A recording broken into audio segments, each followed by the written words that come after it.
गॅसच्या भडक्याने छपराचे घर जळून खाक, क्षरात संसाराची राख, 2 लाखांचे आर्थिक नुकसान.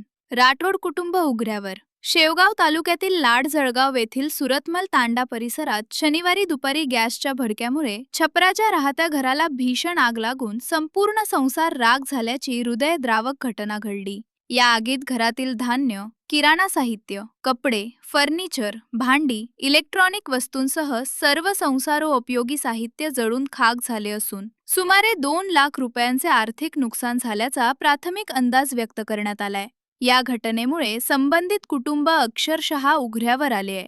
मिळालेल्या माहितीनुसार सुरतमल तांडा येथील विठ्ठल ताराचंद राठोड वय 50 यांच्या छपराच्या राहत्या घरात शनिवारी दुपारी सुमारे 1:15 वाजण्याच्या सुमारास गॅसचा भडका उडाला. काही क्षणातच आगीनं भीषण रूप धारण केले आणि संपूर्ण घराला वेढा घातला.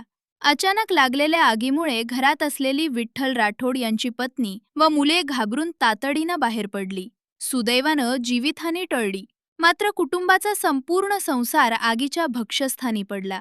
दुपारची वेळ आणि उन्हाची तीव्रता यामुळे आगीनं काही क्षणातच उग्र रूप घेतले.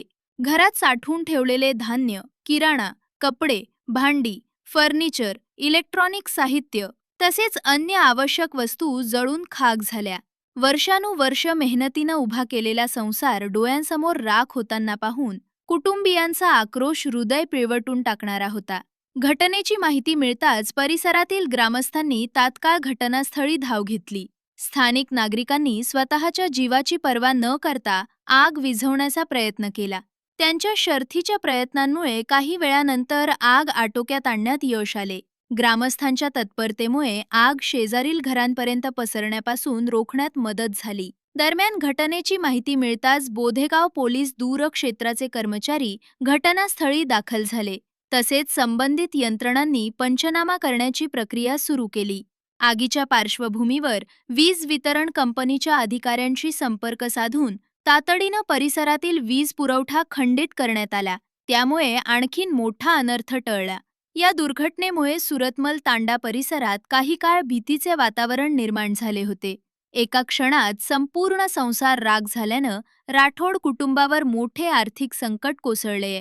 प्रशासनानं तातडीनं मदतीचा हात पुढे करून नुकसानग्रस्त कुटुंबाला आर्थिक सहाय्य द्यावे, अशी मागणी ग्रामस्थातून होत आहे.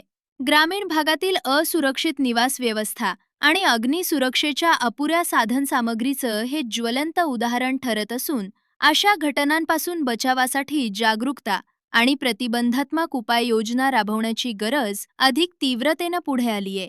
बोधेगाव प्रतिनिधी सुधीर जावळे.